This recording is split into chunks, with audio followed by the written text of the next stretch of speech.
এই যে দেখতে পাচ্ছেন, এটি হচ্ছে হাতে তৈরি গুড়ের বাতাসা। যদিও আমরা বাতাসা অনেক সময় সাদা রঙের দেখি, কিন্তু এটা একেবারে খাঁটি আখের গুড় দিয়ে বানানো হয়েছে।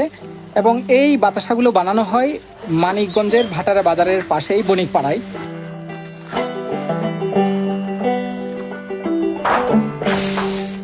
এটার প্রসেস শুধু আপনার যে চিনি আর এলো পানি দিয়ে ওই চুলায় জাল করতে হয়।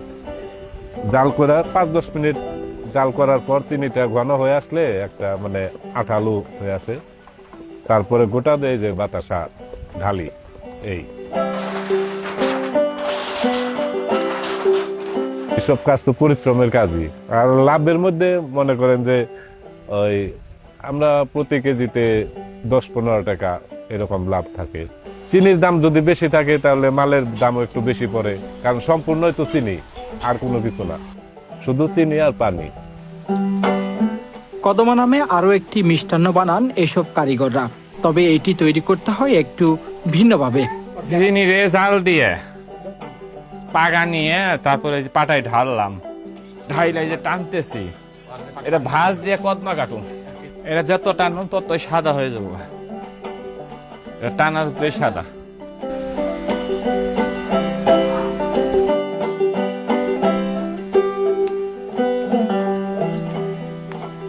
এই 4-5টি পরিবার শত বছর ধরেই সেই গ্রাম বাংলার যে ঐতিহ্য, সেই ঐতিহ্য বজায় রেখেই তারা হাতেই বাতাসা তৈরি করে, এবং নানান ধরনের বাতাসা আমরা এখানে দেখতে পেয়েছি।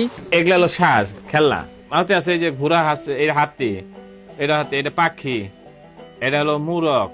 বর্তমানে মেশিনের সাহায্যে বাতাসা তৈরি হয়, তবে এইসব কারিগররা হাতে তৈরি বাতাসার ঐতিহ্য এখনো টিকিয়ে রেখেছেন।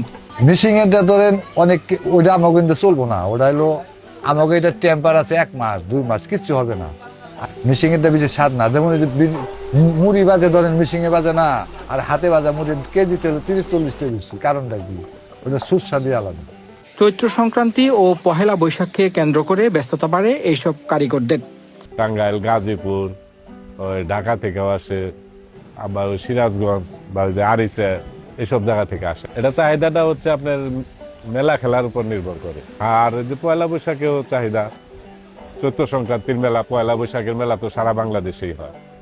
যদিও এখানে প্রায় 3 থেকে 4 প্রজন্ম ধরে এই বাতাসা বা মিষ্টান্ন তৈরি করা হয়, কিন্তু বর্তমানে যেসব কারিগররা আছেন তারা বলছেন ভবিষ্যৎ প্রজন্ম হয়তো এই পেশায় আর আসবেন না। এগুলা বছর হিসাব করলে আনুমানিক 90-100 বছর হবে, 100 বছর। আমার দাদু করতো অনেক আগে, তারপর বাবাই করতো, সেই সুবাদে আমরাও এখনো করতেছি আর কি। মানে যে আমরা যে পর্যন্ত আছি মনে হয় এই পর্যন্তই থাকবে। তারপরে ছেলেরা আমাদের আসবে না। আমার 2 ছেলে লেখাপড়া করে, একটা যে কৃষি ইউনিভার্সিটিতে পড়ে, আর একটা যে মাস্টার্স পরীক্ষা দিল। ছেলে মেয়েদের তো ইচ্ছা মনে করে লেখাপড়া শেখা, হয়তো বা অন্য লাইনে যাইতে পারে। এগুলো তো পরিশ্রমের কাজ অনেক, আর পরিশ্রম অনুযায়ী যদি লাভের সংখ্যা অনেক বেশি থাকতো বা চাহিদাটা অনেক বেশি থাকতো, সেই সুবাদে হয়তো ধরে রাখতে পারে।